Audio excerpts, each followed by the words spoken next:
Hello friends, అందరికీ hi. Welcome to VJ studies live examination. ముందుగా అందరికీ గుడ్ ఈవినింగ్ ఫ్రెండ్స్. సో ఈరోజు most important new సిలబస్లో ఉన్నటువంటి సోషల్ స్టడీస్ సంబంధించి మోస్ట్ ఇంపార్టెంట్ టాపిక్స్ పైన ఈరోజు లైవ్ ఎగ్జామ్ అయితే కండక్ట్ చేయడం జరుగుతుంది. అందులో ప్రధానంగా మనము న్యూ సిలబస్లో ఉన్నటువంటి సోషల్ స్టడీస్లో ఫస్ట్ లెసన్ నుంచి ఈరోజు లైవ్ ఎగ్జామ్ అయితే కండక్ట్ చేయడం జరుగుతుంది. మోస్ట్ ఇంపార్టెంట్ క్వశ్చన్స్ అనమాట, most expected questions for upcoming TET and DSC. Okay, ఆలస్యం చేయకుండా మనము లైవ్ అయితే స్టార్ట్ చేద్దాం. ఓకే, అందరికీ all the best. Get ready for live.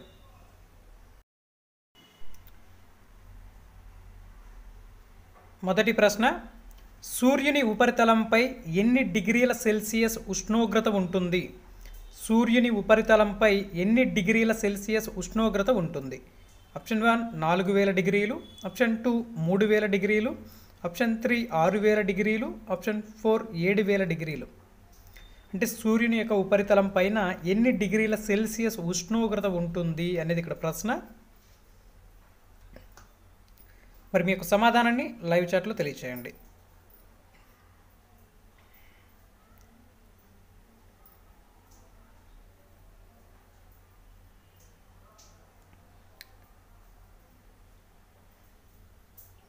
మరి సరైన సమాధానం option 3 is the right answer. Option 3 6000 డిగ్రీల సెల్సియస్ ఉష్ణోగ్రత ఉంటుందన్నమాట. So option 3 is the correct answer. Okay, next క్వశ్చన్లోకి వెళ్దాం. భూమికి సూర్యుడికి మధ్య గల దూరం ఎంత? భూమికి సూర్యుడికి మధ్య గల దూరం. ఆప్షన్ 1 15 కోట్ల కిలోమీటర్లు, ఆప్షన్ 2 12 కోట్ల కిలోమీటర్లు, ఆప్షన్ 3 22 కోట్ల కిలోమీటర్లు, ఆప్షన్ 4 10 కోట్ల కిలోమీటర్లు. భూమికి సూర్యుడికి మధ్య గల దూరం ఎంత అనేది ఇక్కడ ప్రశ్న. మరి సమాధానాన్ని ప్రతి ఒక్కరు కూడా లైవ్ చాట్లో తెలియచేయండి. ప్రశ్న 1కి 2 సార్లు శ్రద్ధగా చదివి మీ యొక్క సమాధానాన్ని తెలియచేయండి.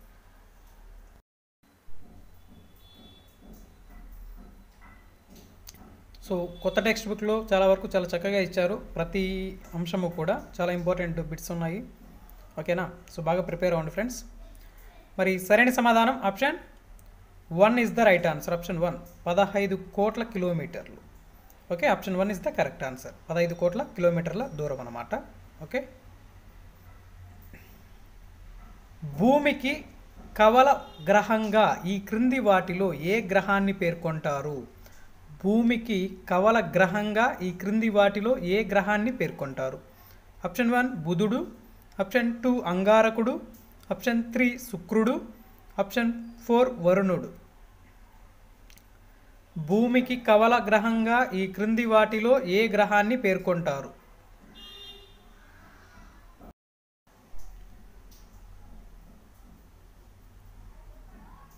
మరి సరైన సమాధానం option 3 is the right answer. Option 3 శుక్రుడు. భూమికి కవల గ్రహంగా ఈ క్రింది వాటిలో ఏ గ్రహాన్ని పేర్కొంటారు అంటే శుక్రుడు అన్నమాట. ఓకేనా? చాలా ఇంపార్టెంట్ ఫ్రెండ్స్, బాగా గుర్తుపెట్టుకోండి. దీన్ని ఎర్త్ ట్విన్ ప్లానెట్ అని అంటారు. సో ఎర్త్ ట్విన్ ప్లానెట్ అన్న శుక్రుడే అనమాట, బాగా గుర్తుపెట్టుకోండి. నెక్స్ట్ మనం తదుపరి ప్రశ్నలోకి వెళ్దాం. గ్రహాలు అన్నిటిలోకెల్లా అతిపెద్ద గ్రహం ఏది? గ్రహాలు అన్నిటిలోకెల్లా అతిపెద్ద గ్రహం ఏది? ఆప్షన్ 1 భూమి, ఆప్షన్ 2 అంగారకుడు, ఆప్షన్ 3 బృహస్పతి, ఆప్షన్ 4 బుధుడు. గ్రహాలు అన్నిటిలోకెల్లా అతిపెద్ద గ్రహం ఏది అనేది ఇక్కడ ప్రశ్న.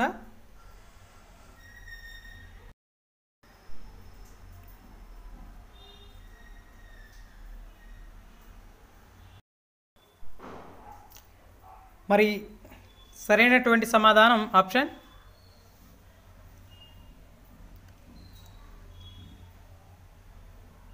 3 is the right answer. Option 3 Brihaspati. గ్రహాలు అన్నిటిలోకెల్లా అతిపెద్ద గ్రహం ఏది అంటే బృహస్పతి అన్నమాట. So option 3 is the correct answer. మరి బృహస్పతిని గురుడు అంటారు, బాగా గుర్తుపెట్టుకోండి. ఓకే, నెక్స్ట్ మనం తదుపరి ప్రశ్నలోకి వెళ్దాం. ఈ క్రింది వాటిలో నీలి గ్రహం అని ఏ గ్రహాన్ని పేర్కొంటారు? ఈ క్రింది వాటిలో నీలి గ్రహం అని ఏ గ్రహాన్ని పేర్కొంటారు? ఆప్షన్ 1 భూమి, ఆప్షన్ 2 చంద్రుడు, ఆప్షన్ 3 గురుడు, ఆప్షన్ 4 అంగారకుడు. ఈ క్రింది వాటిలో నీలి గ్రహమని ఏ గ్రహాన్ని పేర్కొంటారు?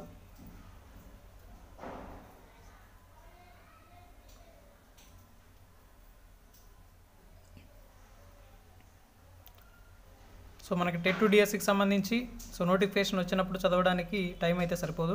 సో వీలైనంత వరకు కూడా సిలబస్ని కవర్ చేసుకోవడానికి ట్రై చేయండి. సో రెగ్యులర్గా మీరు ఫాలో అవ్వండి మన యొక్క ఛానల్ని. తప్పకుండా మనం ప్రతి టాపిక్ కూడా అప్డేట్ చేస్తాం ఫ్రెండ్స్, ఓకేనా. మరి సరైన సమాధానం option 1 is the right answer. Option 1 భూమి, ఓకేనా. Option 1 is the correct answer. Next question,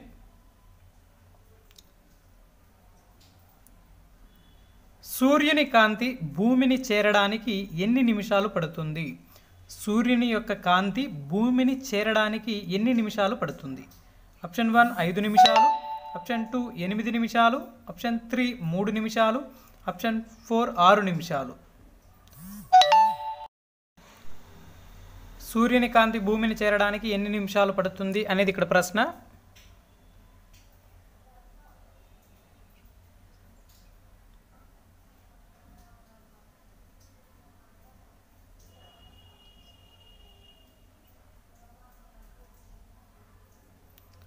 మరి సరైన సమాధానం ఆప్షన్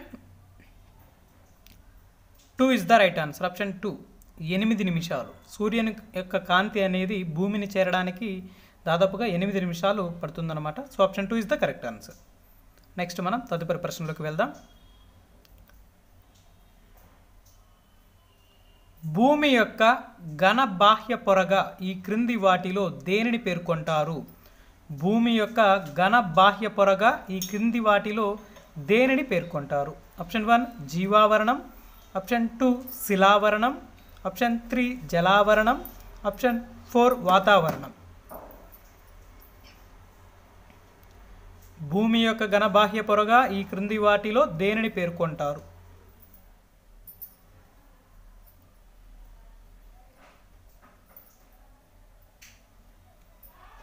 మరి ఈ ప్రశ్నకి సరైన సమాధానం ఆప్షన్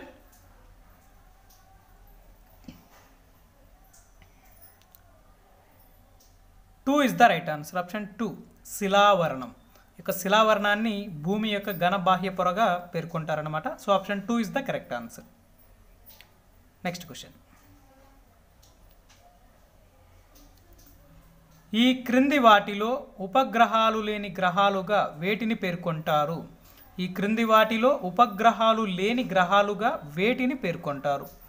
ఆప్షన్ 1 భూమి గురుడు, ఆప్షన్ 2 బుధుడు శుక్రుడు, ఆప్షన్ 3 1 మరియు 2, ఆప్షన్ 4 అంగారకుడు శని. ఈ క్రింది వాటిలో ఉపగ్రహాలు లేని గ్రహాలుగా వేటిని పేర్కొంటారు?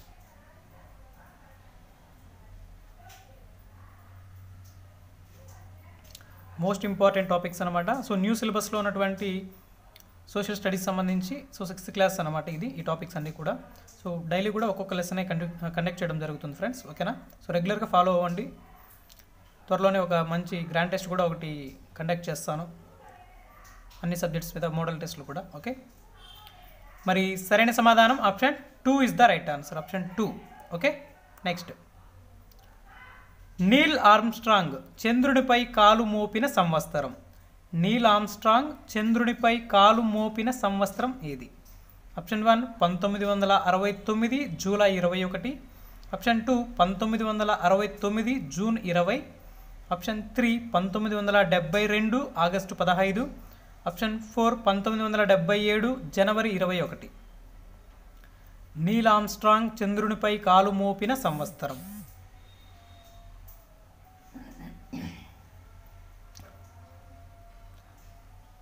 చాలా ఇంపార్టెంట్ ప్రశ్న. మరి సరైన సమాధానాన్ని లైవ్ చాట్లో తెలియచేయండి.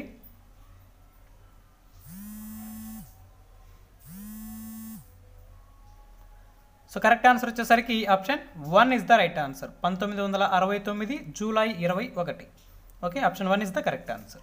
నెక్స్ట్, చంద్రుడు భూమి చుట్టూ ఒక్కసారి తిరిగి రావడానికి ఎన్ని రోజులు పడుతుంది? చంద్రుడు భూమి చుట్టూ ఒక్కసారి తిరిగి రావడానికి ఎన్ని రోజులు పడుతుంది? ఆప్షన్ 1 29 రోజులు, ఆప్షన్ 2 30 రోజులు, ఆప్షన్ 3 27 రోజులు, ఆప్షన్ 4 24 రోజులు.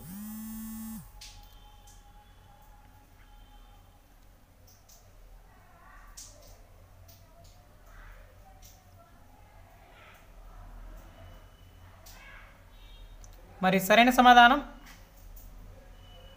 ఆప్షన్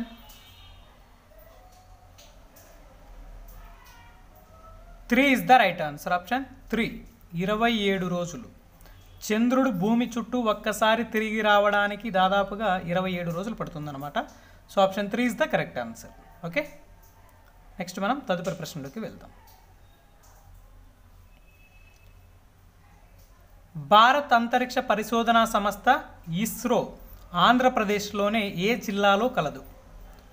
భారత్ అంతరిక్ష పరిశోధనా సంస్థ అయినటువంటి ఇస్రో అనున్నది ఆంధ్రప్రదేశ్లోనే ఏ జిల్లాలో కలదు? Option 1 Chittoor, option 2 Guntur, option 3 Nellore, option 4 Kadapa.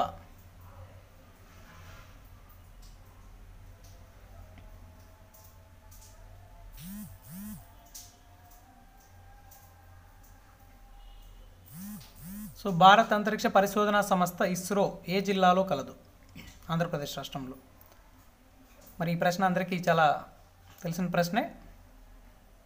మరి సరైన సమాధానం option 3 is the right answer. Option 3 Nellore Sriharikota దగ్గర ఈ యొక్క ఇస్రో అంతరిక్ష సంస్థ అనేది ఉందన్నమాట. సో చాలా ఇంపార్టెంట్ ఫ్రెండ్స్, బాగా గుర్తుపెట్టుకోండి. Option 3 is the correct answer. Next, Mars orbiter మిషన్ను MOM అంటే ఇక్కడ మార్స్ ఆర్బిటార్ మిషన్ను ఏ గ్రహంపై గల వాతావరణాన్ని పరిశీలించుటకు ప్రయోగించారు? మార్స్ ఆర్బిటార్ అను మిషన్ను ఏ గ్రహంపై గల వాతావరణాన్ని పరిశీలించుటకు ప్రయోగించారు? ఆప్షన్ 1 బుధుడు, ఆప్షన్ 2 గురుడు, ఆప్షన్ 3 అంగారకుడు, ఆప్షన్ 4 చంద్రుడు. MOM అనగా మార్స్ ఆర్బిటార్ మిషన్. ఓకే, గుర్తుపెట్టుకోండి, ఒక్కొక్కసారి MOM ఫుల్ ఫామ్స్ కూడా అడుగుతూ ఉంటారు. ఓకే, మరి సరైన సమాధానం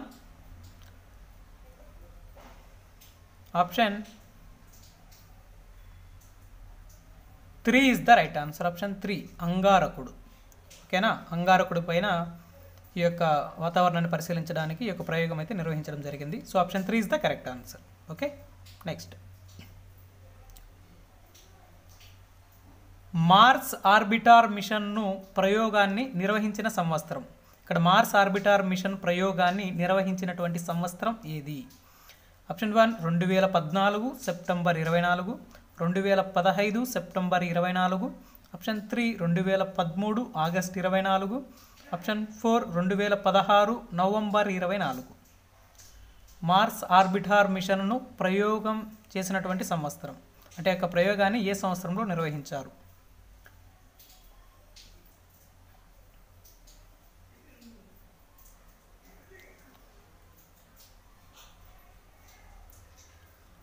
సరైన సమాధానం option 1 is the right answer. Option 1 2014 September 24న ఈ యొక్క ప్రయోగాన్ని నిర్వహించడం జరిగింది. So option 1 is the correct answer. Next, Halley తోకచుక్క ఎన్ని సంవత్సరాలకు ఒక్కసారి భూమికి దగ్గరగా వస్తుంది? హేలీ తోకచుక్క ఎన్ని సంవత్సరాలకు ఒక్కసారి భూమికి దగ్గరగా వస్తుంది? ఆప్షన్ 1 70 సంవత్సరాలు, ఆప్షన్ 2 76 సంవత్సరాలు, ఆప్షన్ 3 66 సంవత్సరాలు, ఆప్షన్ 4 72 సంవత్సరాలు. అంటే హేలీ తోకచుక్క ఎన్ని సంవత్సరాలకు ఒకసారి భూమికి దగ్గరగా వస్తుంది అనేది ఇక్కడ ప్రశ్న.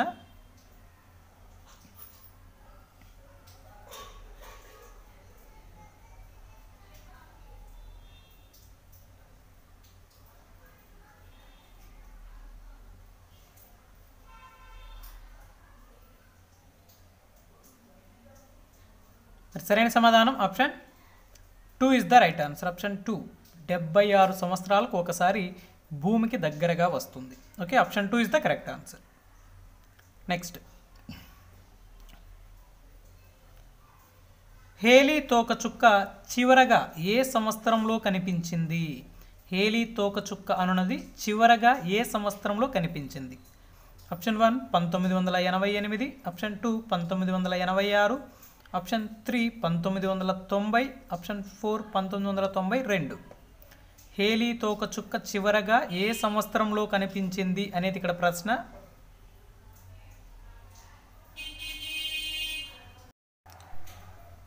మరి ఈ ప్రశ్నకి సరైనటువంటి సమాధానం ఆప్షన్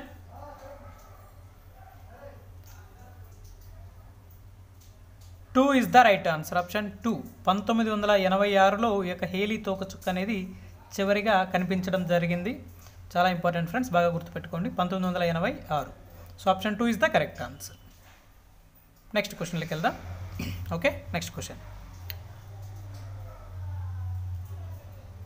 గ్రహ శకలాలు ఈ రెండు గ్రహాల కక్షల మధ్య కనిపిస్తాయి. గ్రహ శకలాలు అనేవి ఈ రెండు గ్రహాల కక్షల మధ్యలో కనిపిస్తాయి. ఆప్షన్ 1 శని బృహస్పతి, ఆప్షన్ 2 అంగారకుడు బృహస్పతి, ఆప్షన్ 3 భూమి అంగారకుడు, ఆప్షన్ 4 గురుడు బుధుడు. గ్రహ శకలాలు ఈ రెండు గ్రహాల కక్షల మధ్య కనిపిస్తాయి. మరి ఏవి ఆ రెండు గ్రహాలు అనేటివి ఇక్కడ ప్రశ్న. చాలా ఇంపార్టెంట్ ప్రశ్న ఇది కూడా. సో మనకి టెక్స్ట్ బుక్లో ప్రతి చోట కూడా ఫిల్ ఇన్ ద బ్లాంక్స్ ఇవ్వడం జరిగింది, చూసెస్ కూడా ఇచ్చారు. సో చాలా చక్కగా ఇచ్చారు ఫ్రెండ్స్ కొత్త టెక్స్ట్ బుక్లో ప్రతి సబ్జెక్టు కూడా. సో ఒకసారి ఆ యొక్క టెక్స్ట్ బుక్స్ని రెఫర్ చేయండి బాగా. ఓకే, ఈసారి టెట్లో ఎక్కువగా కొత్త టెక్స్ట్ బుక్లో ఉన్నటువంటి కాన్సెప్ట్ అడిగేదానికి అవకాశం కూడా ఉంటుంది. మరి సరైన సమాధానం option 2 is the right answer. Option 2 అంగారకుడు బృహస్పతి. Okay, option 2 is the right. Next, పురాతన ఖగోళ గ్లోబును రూపొందించిన వారు ఎవరు? పురాతనమైనటువంటి ఖగోళ గ్లోబును రూపొందించిన వారు ఎవరు?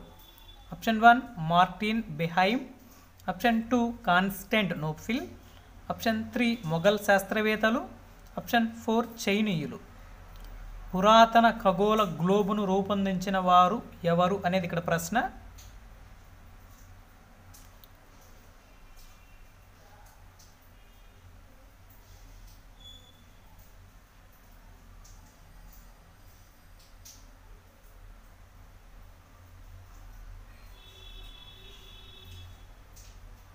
సరైన సమాధానం ఆప్షన్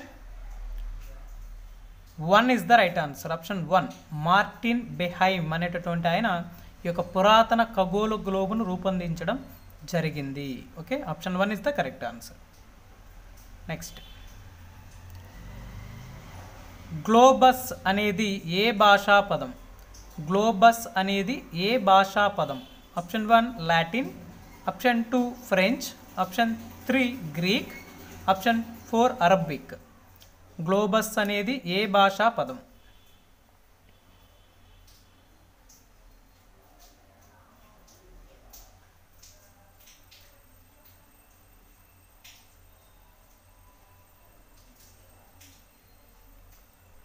మరి ఈ ప్రశ్నకి సరైనటువంటి సమాధానం option 1 is the right answer. Option 1 Latin భాషా పదం. సో గ్లోబస్ అనేది ఈ యొక్క లాటిన్ భాషకి సంబంధించినటువంటి పదం అన్నమాట. So option 1 is the correct answer. So కరెక్ట్గా ఆన్సర్ చేసిన వాళ్ళందరూ కూడా ఒక మార్క్ అయితే చక్కగా యాడ్ చేసుకోండి. ఓకేనా? సో ప్రతి కాన్సెప్ట్ కూడా బాగా ప్రిపేర్ అవ్వండి ఫ్రెండ్స్. ఓకే, నెక్స్ట్ మనం తదుపరి ప్రశ్నలకు వెళ్దాం. భూమధ్య రేఖకు సమాంతరంగా ఉన్న ఊహారేఖలను ఏమంటారు? భూమధ్య రేఖకు సమాంతరంగా ఉన్నటువంటి ఊహారేఖలను ఏమంటారు? ఆప్షన్ 1 రేఖాంశాలు, ఆప్షన్ 2 అక్షాంశాలు, ఆప్షన్ 3 మధ్యాహ్న రేఖలు, ఆప్షన్ 4 1 మరియు 3. భూమధ్య రేఖకు సమాంతరంగా ఉన్న ఊహారేఖలను ఏమంటారు అనేది ఇక్కడ ప్రశ్న. మరి ఈ ప్రశ్నకి సరైనటువంటి సమాధానం ఆప్షన్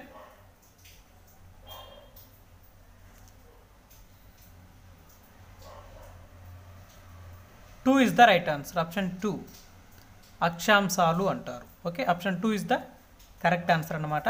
ఓకేనా? నెక్స్ట్ క్వశ్చన్లోకి వెళ్దాం. భూమి తన చుట్టూ తాను తిరుగుతూ సూర్యుని చుట్టూ తిరిగి రావడాన్ని ఏమంటారు? భూమి తన చుట్టూ తాను తిరుగుతూ సూర్యుని చుట్టూ తిరిగి రావడాన్ని ఏమంటారు?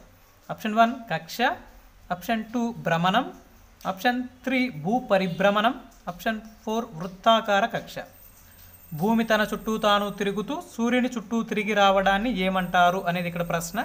సో ప్రతి ఆప్షన్ కూడా 1-2 సార్లు శ్రద్ధగా చదివి మీ యొక్క సమాధానాన్ని లైవ్ చాట్లో తెలియచేయండి. ఓకేనా? సో ఇది ఈ టాపిక్ అంతా కూడా మనకి ఒక ఫస్ట్ లెసన్ నుంచి తీసుకోవడం జరిగింది, సౌర కుటుంబం సంబంధించి. ఓకే, మరి సరైన సమాధానం option 3 is the right answer. Option 3 భూ పరిభ్రమణం. ఓకేనా, భూ పరిభ్రమణం అంటారు. Option 3 is the correct answer. Okay friends, so ఈరోజు లైవ్ ఎగ్జామ్లో పార్టిసిపేట్ చేసిన ప్రతి ఒక్కరికి కూడా చాలా థ్యాంక్స్. సో ఇక్కడ ఏంటంటే మనం సోషల్ స్టడీస్ సంబంధించి సో ప్రతి కాన్సెప్ట్ ప్రతి సబ్జెక్టు కూడా క్లాస్ వైజ్ కండక్ట్ చేయడం జరుగుతుంది. ఓకేనా, సో ఇది న్యూ సిలబస్లో ఉన్నటువంటి ఫస్ట్ లెసన్కి సంబంధించినటువంటి ప్రశ్నలు ఇవన్నీ కూడా. నెక్స్ట్ కంటిన్యూషన్గానే మనం వెళ్దాము. ఓకే, ఆల్రెడీ మనం వాట్సాప్ గ్రూప్లో పీడిఎఫ్ కూడా ఇవ్వడం జరిగింది కొత్త టెక్స్ట్ బుక్ సంబంధించి. సో ఎవరైనా డౌన్లోడ్ చేసుకునే వాళ్ళు ఉంటే అక్కడ పీడిఎఫ్ కూడా డౌన్లోడ్ చేసుకోండి. ఓకే, రెగ్యులర్గా అయితే మనకు ఛానల్ ఫాలో అవ్వండి. సో వీడియో నచ్చిన వాళ్ళు తప్పకుండా లైక్ చేయండి, మీ ఫ్రెండ్స్ అందరికీ కూడా తప్పకుండా షేర్ చేయండి. ఫ్రెండ్స్, మన యొక్క ఛానల్ని కొత్తగా చూసే వాళ్ళు సబ్స్క్రైబ్ చేసుకోండి, పక్కన ఉన్నటువంటి బెల్ సింబల్ కూడా యాక్టివేట్ చేసుకోండి. అప్పుడే నేను పెట్టి ఏ నోటిఫికేషన్ అయినా సరే మీకు ఫాస్ట్గా అప్డేట్ అవుతుంది. ఓకేనా. Okay friends, thank you for participating in live examination. Thank you all. Good night, take care, bye. Thank you all. Thank you so much.